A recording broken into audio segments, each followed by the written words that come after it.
To explain what sexism is, the Merriam-Webster Dictionary states that sexism is when there are prejudice or discriminatory behavior, conditions, or attitudes that create stereotypes based on sex.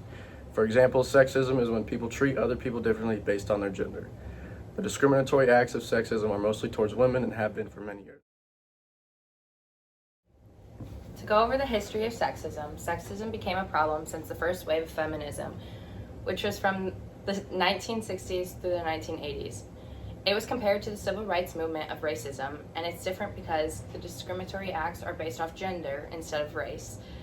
It was viewed that one gender was more superior than the other and was more capable of everyday activities than the other as well.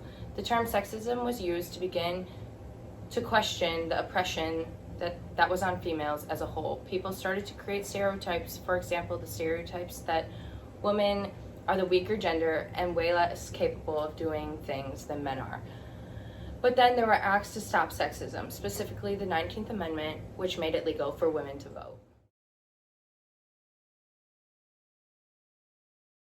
In our textbook on page 16, Nito and Bode explain that to correct the educational shortchangings of diverse student population, the curriculum and pedagogy need to be changed in individual classrooms.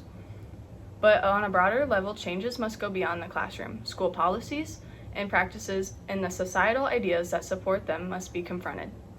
Sexism needs to be addressed when present in the classroom because it takes away from the classwork. This is an overall affecting the learning of all students. If you address sexism at an early age, it's less likely to be apparent in individuals' lives in the future.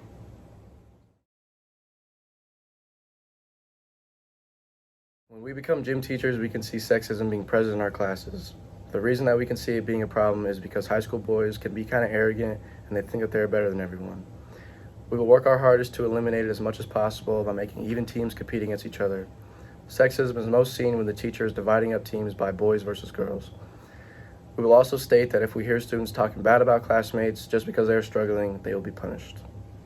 It is important to make sure that all students, no matter what gender, are participating in the physical activities and that they work together well. We also feel that we will try to get our schools to have single-sex gym classes instead of co-ed because we feel that it gives people and the students a little more comfort to participate in the physical activities that they are required. We will try to make them apparent to our schools because it's very important to make sure students feel as comfortable in their bodies as they can. In my future teaching career, I don't see sexism being as present in the classroom as I want to be in the elementary setting. I do still feel it's an important topic that I need to begin to educate my students on to prevent it from occurring later on in their lives. The way I see myself tackling this issue in my classroom is expressing the fact that no matter your gender, you're capable of doing anything. I found this activity online that I truly love, and it's you create a worksheet where you switch roles with another gender, and you explain how you'd start your morning. You wake up, get dressed, eat breakfast, and brush your teeth the same way the other gender does. It shows that there isn't really much difference between the two. My main concern in my classroom is to express the fact that gender doesn't determine if you are or aren't capable of doing something to be successful.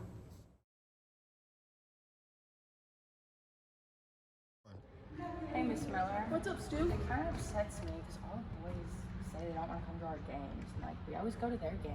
Yeah, that's not fair. They're demonstrating a sign of sexism, which isn't okay in our classrooms. So let me think of something and I'll try and help you guys out, okay? All right, thank you. Good luck tonight. Thank you.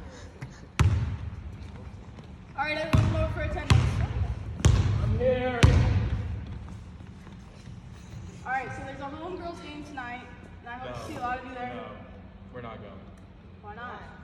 They can Ain't support nobody you guys. wants that. No, we're not going.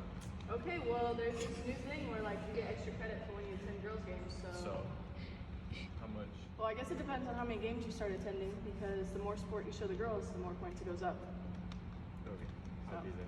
Hope to see everyone there tonight. All right, carry We're on. gonna win anyway. I'm not going. You guys coming to the game tonight? No. Why not? Are you gonna play good?